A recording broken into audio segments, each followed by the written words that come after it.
J'ai demandé au docteur Bertrand Tamalé de venir nous parler de la pubalgie aiguë. Merci Romain, merci à l'équipe de l'IRBMS de m'avoir invité. Je sais que l'année dernière, mes collègues de Clairefontaine vous ont parlé des pubalgies chroniques, ce qui est la chose dont on parle le plus souvent quand on parle de pubalgie. Et finalement, on aimerait bien de temps en temps voir des patients pas au stade chronique. C'est un peu comme pour le problème du poignet dont on a parlé tout à l'heure. Il y a beaucoup de pubalgies qui sont en fait des problèmes micro-traumatiques qui viennent comme ça progressivement avec un joueur qui joue pendant des mois, etc. Et puis de temps en temps, on en voit avec des formes un peu aiguës. Alors autant vous êtes comme moi certainement, le terme de pubalgie qui est traduit en anglais par growing pain, en fait on sait que quand les Anglais disent growing pain, ça ne veut pas dire ce que nous vraiment on veut dire quand on parle de pubalgie. Je trouve qu'effectivement en termes de pathologie chronique, la pubalgie c'est pas une growing pain, c'est une douleur pubienne microtraumatique. Et là-dedans, les anglo-saxons mettent aussi le conflit fémoro-acétabulaire notamment, ce qui ne correspond pas vraiment à ce que nous on entend comme étant une pubalgie. En revanche, je trouve que quand on voit un patient en aigu, on le voit en fait en général pour une lésion un peu aiguë focale traumatique, et je trouve que la dénomination de growing pain, c'est-à-dire cette notion de douleur inguinale aiguë, elle n'est pas si mauvaise que ça. Et donc voilà, je pense que je ne savais pas trop quel nom donner à cette communication, pubalgie aiguë, mais pour moi la pubalgie c'est chronique, douleur pubienne aiguë ou finalement douleur inguinale.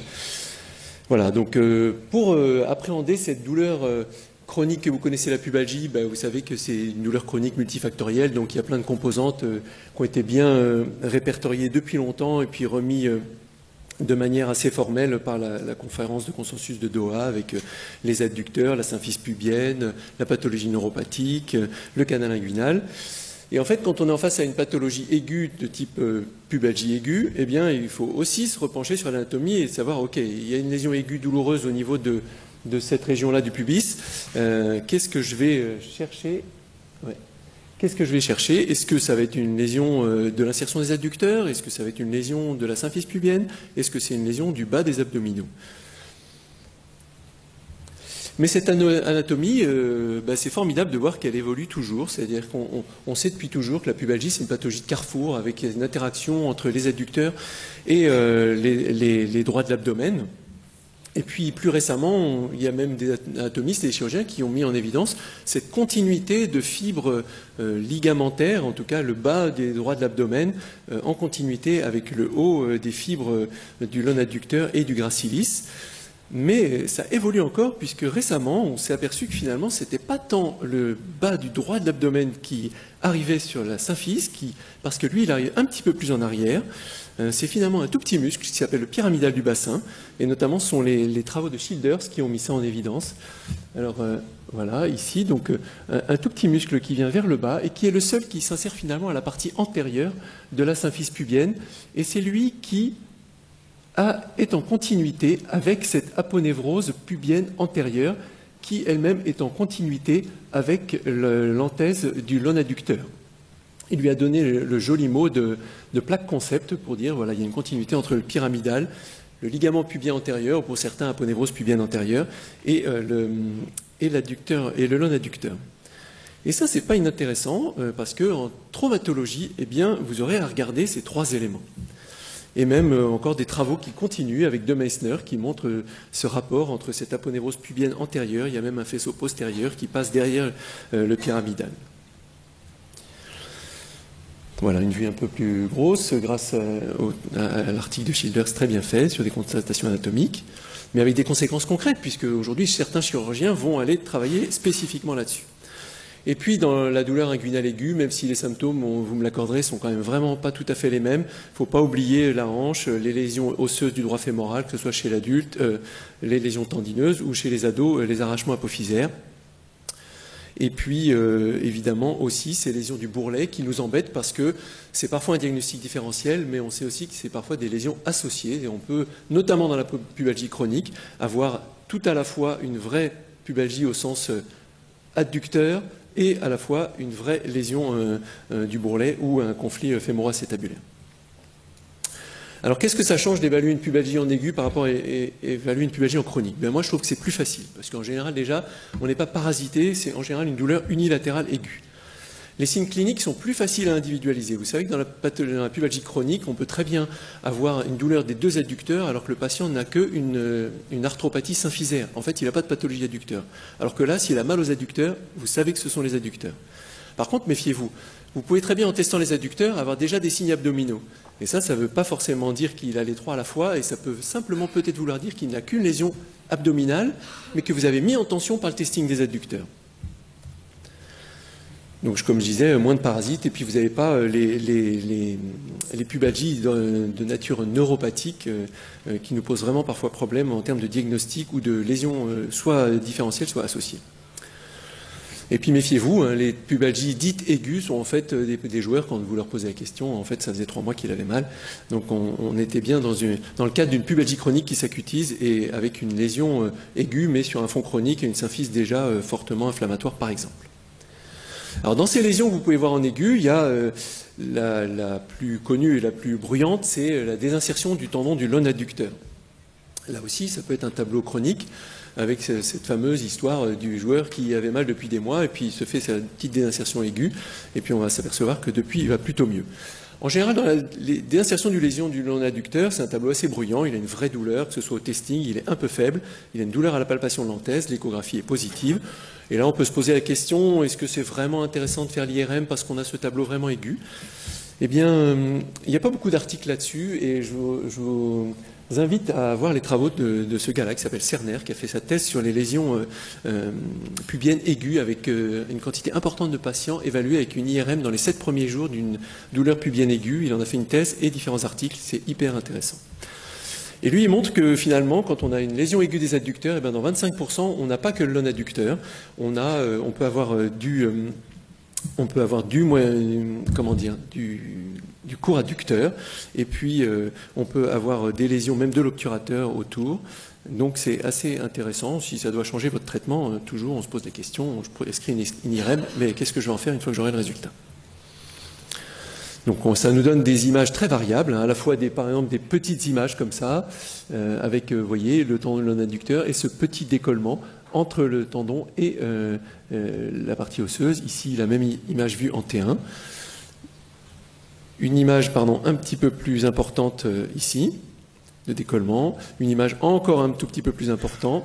Et puis des images comme dans l'article de Cerner, où effectivement, vous avez à la fois le décollement, la rétraction du lone adducteur et puis une atteinte probablement du court adducteur associé. Après, vous avez des douleurs aiguës de l'anthèse sans décollement avec un tableau un petit peu moins bruyant, c'est-à-dire qu'il a un testing positif à l'adduction contrariée, à la palpation. L'échographie en général est négative et malheureusement aussi l'IRM est parfois négative ou vous montre simplement comme les images que vous voyez dans une tendinopathie, c'est-à-dire un vague petit hypersignal au niveau de l'insertion. Et pourtant il n'avait pas mal avant et là il a une douleur aiguë brutale mais sans perte de force. Je reprends encore les beaux travaux de Cerner qui montrent que dans son étude où il y avait à peu près 125 joueurs, il y en avait quand même 6% qui avaient une IRM négative sur tous les plans alors qu'ils avaient une clinique purement adducteur. Et là, il nous remet en valeur l'examen clinique en nous disant qu'on augmente notre valeur prédictive positive en ajoutant la palpation.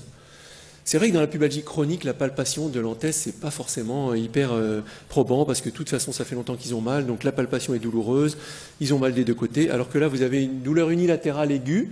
Je pense que la douleur à la palpation de l'anthèse, comme il montre, a une grosse valeur diagnostique, beaucoup plus que dans le chronique. Oui, là c'est 110, mais dans les travaux d'après, il en avait 126.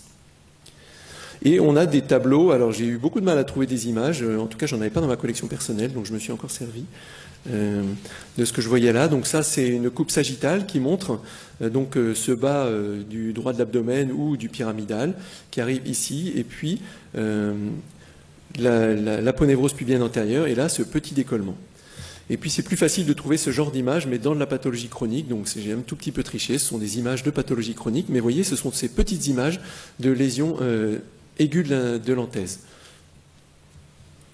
La lésion pariéto-abdominale en aigu, ça existe également aussi. Ça fait longtemps qu'elle a été décrite, puisque même Gilmore avait décrit cette rupture de l'aponévrose oblique externe dès les années 91.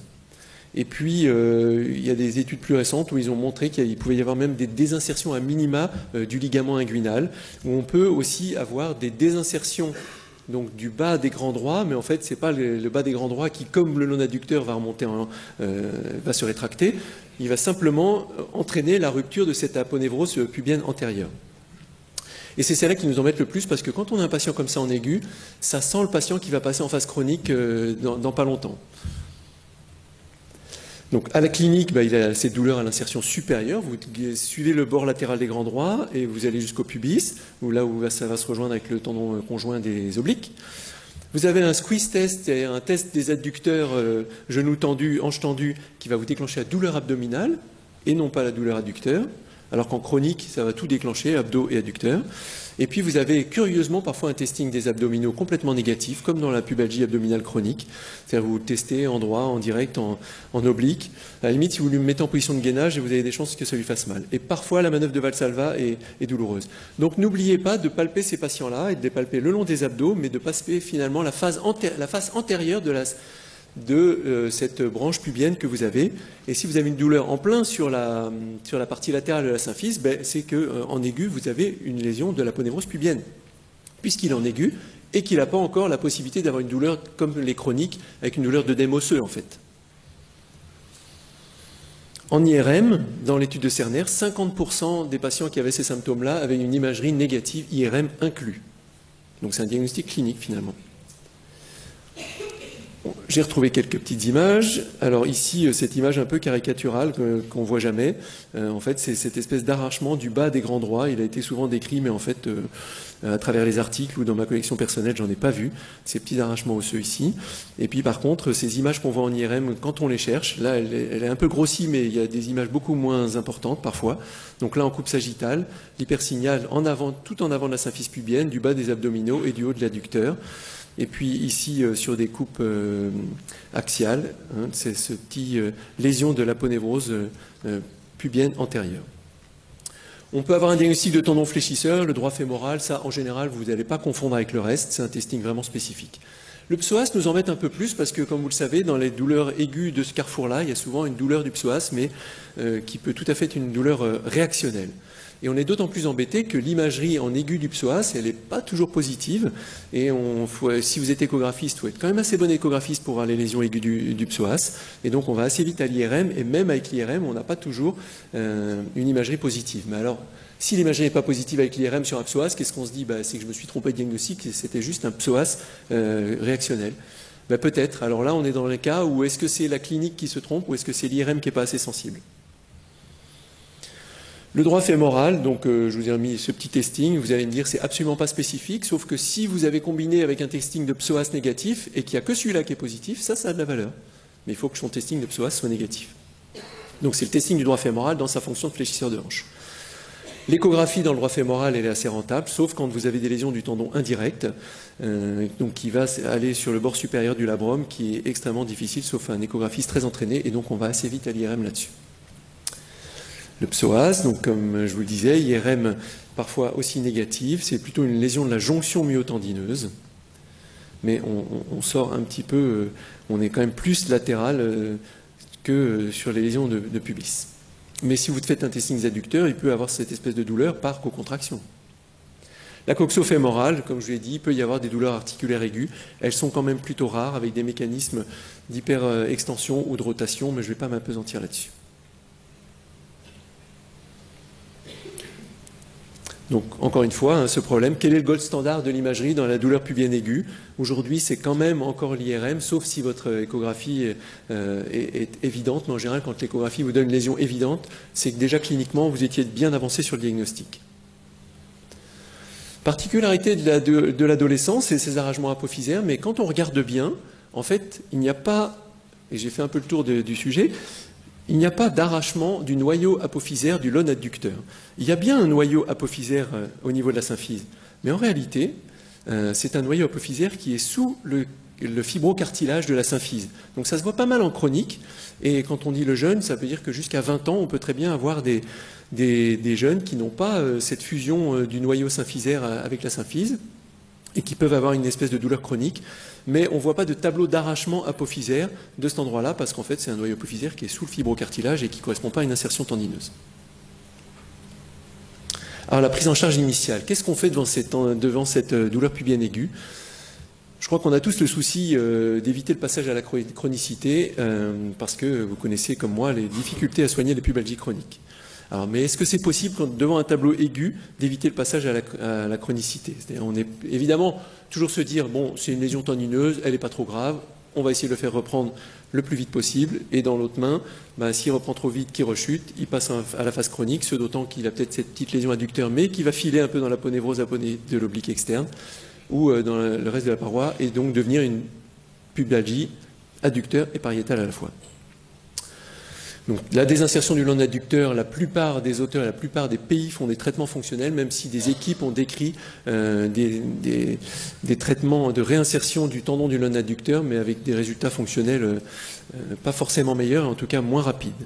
Et puis comme on sait que le traitement de la pubalgie chronique repose dans beaucoup de cas sur la ténotomie du land adducteur, on a assez d'expérience pour voir qu'un footballeur professionnel va bien avec un tendon land adducteur sectionné dans les 3-4 semaines qui viennent. La lésion mineure et partielle de l'anthèse, celle avec la petite image qui nous embête, qu'on ne voit pas trop, là on est bien embêté parce qu'on aurait tendance à la banaliser, mais c'est probablement lui qui va vers la lésion chronique. Alors je trouve qu'on est assez méchant avec eux parce que sur la même chose sur les ischio-jambiers, on est ultra prudent et on leur donne des délais extrêmement longs, alors que sur les adducteurs, on dit oui ça va passer, et en fait je pense que c'est une bonne partie de ceux-là sur lesquels on n'a pas fait sur des traitements vraiment qui favorisaient la cicatrisation, et on les a fait jouer un peu trop tôt. Et donc il faut favoriser quand même les lésions, la guérison, la cicatrisation, la rééducation, et les suivre pour voir s'ils ne décompensent pas. Voilà, donc éviter le passage à la chronicité, oui, c'est une bonne qualité des soins, une observance des délais cicatriciels, et c'est un peu difficile parce que parfois le joueur même se sent très bien et lui connaît un peu cette espèce de banalité des tendons adducteurs. Donc petit message à rapporter chez vous. Si vous avez un tableau de dite tendinite aiguë, c'est-à-dire une tendinite aiguë traumatique, jusqu'à preuve du contraire, c'est une lésion aiguë du tendon ou une désinsertion, en tout cas ça se vérifie sur les adducteurs. Même si l'imagerie est normale, en tout cas l'imagerie que vous avez sous la main est normale, considérez ça comme une rupture ou une rupture partielle du tendon et visez un traitement de cicatrisation. Et attention à ceux qui, assez tôt ou assez précocement, ont des douleurs abdominales. C'est une lésion de l'aponévrose pubienne antérieure ou de l'aponévrose de l'oblique externe. Ils ont un très fort potentiel de chronicisation et donc d'élargissement et de faiblesse secondaire de la paroi abdominale qui va conduire à la chirurgie chez le footballeur professionnel en tout cas. Je vous remercie de votre attention.